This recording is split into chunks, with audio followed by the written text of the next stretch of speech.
Hi, my name's Desiree, and in this video I will be going over the parts of the muscle and the parts of the sarcomere. So starting off with the parts of a muscle, we're going to pull off the muscle from the bone where we have this tendon, and what covers that tendon to muscle connective tissue is called the fascia. And then what covers the actual muscle itself is the epimysium. But you'll see here is that it's bone, tendon.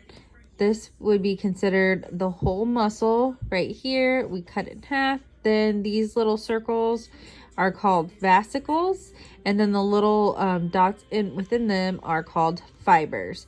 So coming down here to showing it more closely, would be there's that little fascia, and then this is the whole muscle right here.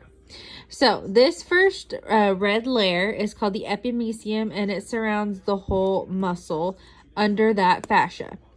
So cutting it down even smaller, we see the perimysium, which kind of fills in all around here, and it covers that whole fascicle. I'm sorry.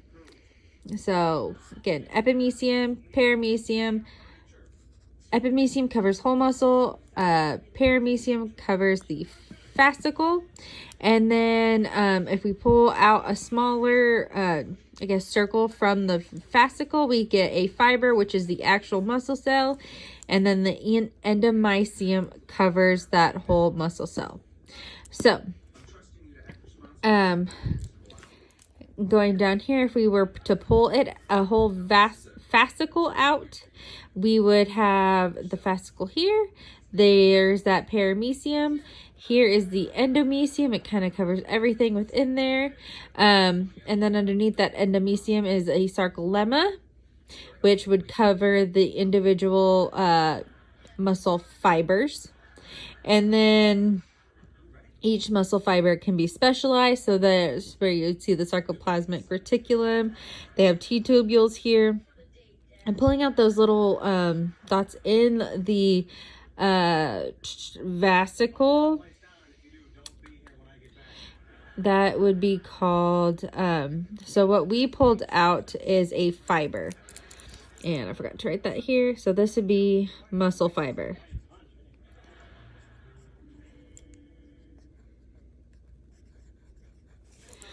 So again, what fibers are made out of are filaments. So we can pull it out, and we have these striations that show us that it is a filament.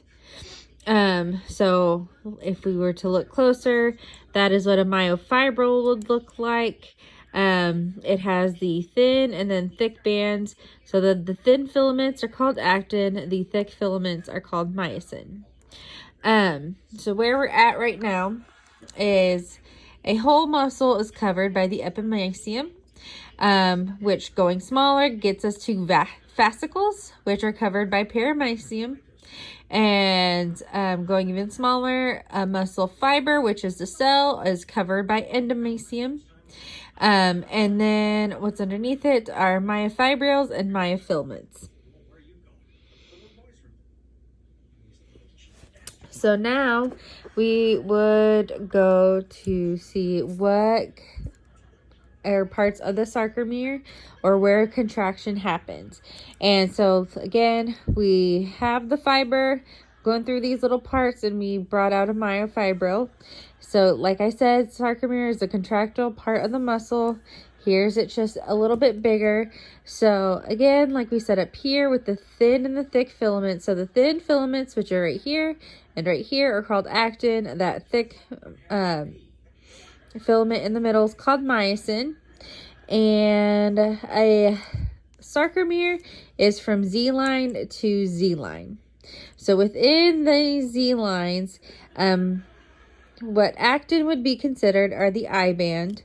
So 2 I bands, and then what myosin is considered the A band. So this is again where it all contracts at. And then here's just pulling it out a little bit. So where each of these do not overlap, so like where the I band, so again, I, A, I, So where it does not overlap would be called the H zone, and then in the middle of that is called the M line.